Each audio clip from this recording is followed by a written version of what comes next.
Hi, உங்கள் ride with மியூனி. இன்றைக்கி வீடியோவில் நம்ம அதிக சத்துக்கள் நிறைந்த உடலுக்கு நோய் எதிர்ப்பு சக்தியை தரக்கூடிய விட்டமின் சத்து சி அதிகமுள்ள நெல்லிக்காயை வச்சு அருமையாக ஒரு தொக்கும் ஒரு தயிர் சாதமும் தான் இன்றைக்கி ப்ரிப்பேர் பண்ண போகிறோம்.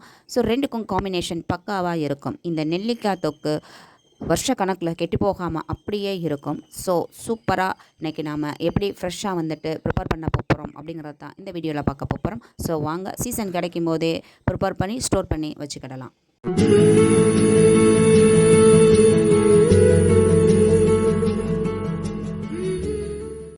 நெல்லிக்காயை தண்ணியில் போட்டு ஒரு 10 நிமிஷத்துக்கு ஊற வச்சிடலாம். ஏன்னா அது காட்டில் தன்னால் முளைச்சி நம்ம காட்டு பக்கமாக தட்டி விட்டு பிறக்குனதுனால அந்த மண் சில நேரத்தில் கல் இந்த ஃபோர்ஸாக கல் மேலே விழுகும்போது அந்த கல் எல்லாமே இதில் சொருகி நிற்கும்.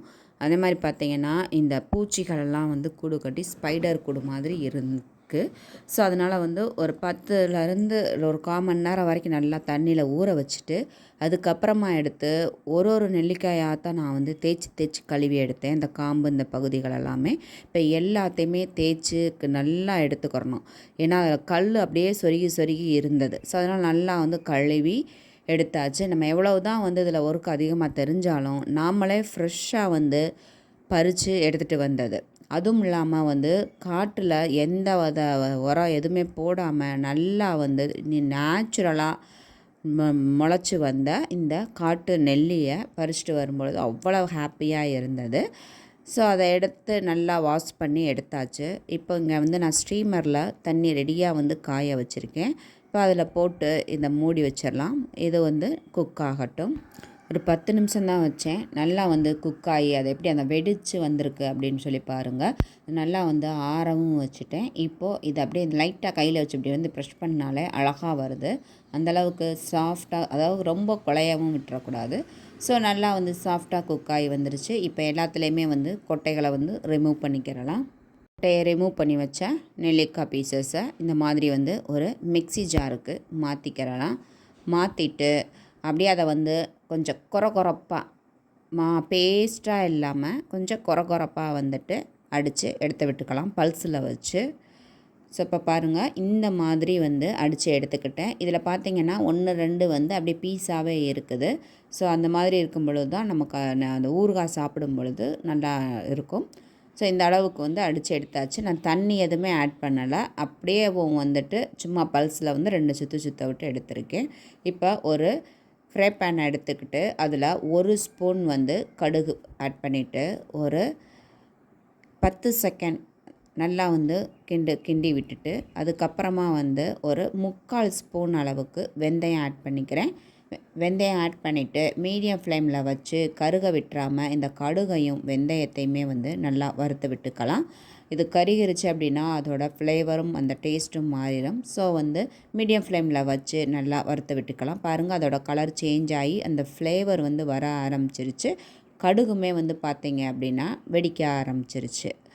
ஸோ இந்த ஸ்டேஜில் நம்ம ஸ்டவ்வை ஆஃப் பண்ணிக்கிடலாம். ஆறவும் நல்லா ஈரம் இல்லாத மிக்ஸி ஜாரில் பொடி பண்ணி எடுத்துக்கிறலாம். கடாய் சூடானதும் அதில் நல்லெண்ணெய் ஆட் பண்ணிக்கலாம். கொஞ்சம் சேர்த்தே ஆட் பண்ணிக்கிறலாம். ஆட் பண்ணிவிட்டு அப்படியே எண்ணெய் காஞ்சதுமே அதில் கொஞ்சமாக கடுகு ஆட் பண்ணிக்கலாம். இந்த கடுகு நல்லா பொரிஞ்சிடணும். ஸோ அப்போ நல்லா எண்ணெய் காஞ்சிருச்சு. ஸோ இப்போ அதில் கொஞ்சமாக பெருங்காயத்தை போட்டுட்டு அடுப்பை சிம்மில் வச்சுட்டு நம்ம தேவையான மிளகாத்தூளை போட்டுக்கலாம். இது இந்த மிளகாத்தூளோட கலர் சேஞ்ச் ஆகிடக்கூடாது. ஒரு மிக்சிங் கொடுத்து விட்டு உடனே லேட் இல்லாமல் நம்ம கொரப்பாக அரைச்சி வச்சுருக்க இந்த நெல்லிக்காயை இந்த எண்ணெயில் நம்ம ஆட் பண்ணி நல்லா ஒரு மிக்சிங் கொடுத்து விட்டுக்கிறலாம்.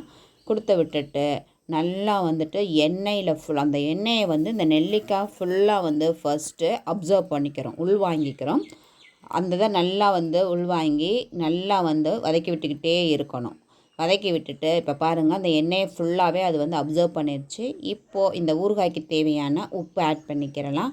ஆட் பண்ணி நல்லா மிக்ஸ் பண்ணி விட்டுக்கிறலாம். நான் மீடியம் ஃப்ளேம் ஹை ஃப்ளேம்னு மாற்றி வச்சு நல்லா நெல்லிக்காய் அந்த எண்ணெயிலேயே நல்லா மிக்ஸ் பண்ணி விட்டுக்கிட்டே இருக்கேன். இப்போ பாருங்கள், நல்லா அந்த எண்ணெய் ஊறுகாயில் இருந்து பிரிஞ்சு வர ஆரம்பிச்சிருச்சு. இப்போது நாம் பொடி பண்ணி வச்சுருக்க அந்த கடுகு வெந்தயப்பொடி, இந்த ஊறுகாய்க்கு இதுதான் ரொம்ப ரொம்ப இம்பார்ட்டன்ட். இதை வந்து போட்டு நல்லா வந்து நான் ஒரு 1½ ஸ்பூனுக்கு வந்து ஆட் பண்ணிக்கிறேன். ஆட் பண்ணி நல்லா மிக்ஸ் பண்ணி விட்டுக்கிறலாம். மிக்ஸ் பண்ணி விட்டுட்டு இன்னும் கொஞ்சம் நேரம் இருக்கட்டும். அது ஏற்கனவே அப்சர்வ் பண்ண எண்ணெயை பூராமே வந்து திரும்ப விட ஆரம்பிச்சிருச்சு. இருந்தாலும் நம்ம இந்த பொடி போட்டு கொஞ்சம் நேரம் நல்லா வந்து மிக்ஸ் பண்ணி விட்டுக்கிறலாம். நல்லா அந்த ஃப்ளேவர் வந்து வர ஆரம்பிக்குது. ஸோ இப்போ வந்து நெல்லிக்காய் வந்து தயாராகிருச்சு. நல்லா அந்த எண்ணெய் நம்ம எண்ணெய் தான் மிக்ஸ் பண்ணி விட்டாலுமே அந்த நெல்லிக்காயை விட்டு அந்த எண்ணெய் வந்து தனியாக பிரிஞ்சு வந்துக்கிட்டு இருக்கு பார்த்தீங்களா. இதுதான் கரெக்டான வந்து கன்சிஸ்டன்சி, அதாவது கரெக்டான பக்குவம். ஸோ வந்து இப்போ நெல்லிக்காய் ஊறுகாய் தயாராகிருச்சு. ஊறுகாய் தொக்கு அப்படின்னு என்ன வேணாலும் வந்து வச்சுக்கலாம். அருமையாக தயாராகிருச்சு. நல்லா எண்ணெய் பிரிஞ்சு தகன்னு மென்னி சூப்பராக தயாராகிருச்சு இந்த நெல்லிக்காய் ஊறுகாய். இப்போது நம்ம அருமையாக தயிர் சாதத்துக்கு ரெடி பண்ணிக்கலாம். இந்த கிளாஸில் தான் நான் வந்துட்டு 1 கிளாஸ் அளவுக்கு துளசி பச்சரிசி ஊற வச்சு இருந்தேன் ஒரு 20 நிமிஷத்துக்கு. அதை வாஷ் பண்ணி எடுத்துக்கிட்டேன். அந்த தண்ணியுமே நான் ரெடியாக வந்து அளந்து வச்சுருக்கேன். எப்பயுமே நான் வந்து 1க்கு 3 அப்படின்ற அளவில் வைப்பேன். இப்போ 1 கிளாஸ் எக்ஸ்ட்ராவாக வச்சு நல்லா வந்து ஆட் பண்ணிட்டேன். இப்போ உப்பும் போட்டு குக்கரை வச்சு நல்லா 3 விசில் விட்டு எடுத்துக்கிறலாம்.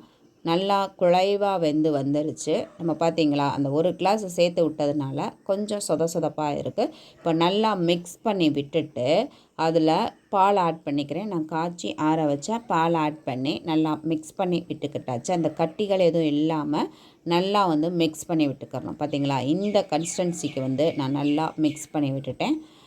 இப்போது இதில் வந்துட்டு தயிர் ஆட் பண்ணிக்கிறலாம். தயிர் ஆட் பண்ணி நல்லா மிக்ஸ் பண்ணி விட்டுக்கிறலாம். மிக்ஸ் பண்ணி விட்டுட்டு நமக்கு அந்த தயிர் சாதம் வந்து பார்த்திங்கன்னா இப்போயே உங்களுக்கு தெரியும், பார்க்கும் பொழுதே எப்படி வந்து அந்த ஸ்ட்ரக்சரும் அந்த கலரும் ஃபென்டாஸ்டிக்காக இருக்குது. அதனால தான் வந்து நாம் இந்த ரைஸில் வச்சோம்.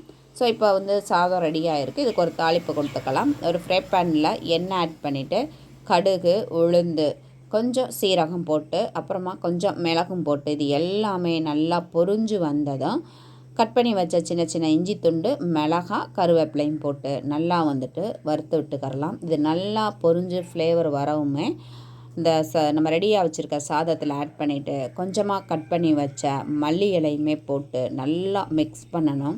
அந்த உங்களுக்கு தெரியும், நான் மிக்ஸ் பண்ணும் பொழுதே அந்த ஸ்ட்ரக்சர் எவ்வளவு பர்ஃபெக்டாக இருக்குது அப்படின்னு சொல்லிட்டு இப்போ ரெடி ஆகிடுச்சு. இந்த சாதத்துக்கும் இந்த நெல்லிக்காய் தொக்குக்கும் அட்டகாசமாக இருக்கும். பாருங்கள், இந்த சாதம் இந்த மாதிரி நான் இப்போ என் பையனோட டிஃபன் பாக்ஸுக்கு போட்டுக்கிட்டு இருக்கேன். ஸோ அது எப்படி இருக்குது அப்படின்னு சொல்லிட்டு நம்ம மதியம் சாப்பிட வரைக்கும் இந்த மாதிரியே தான் இருக்கும்.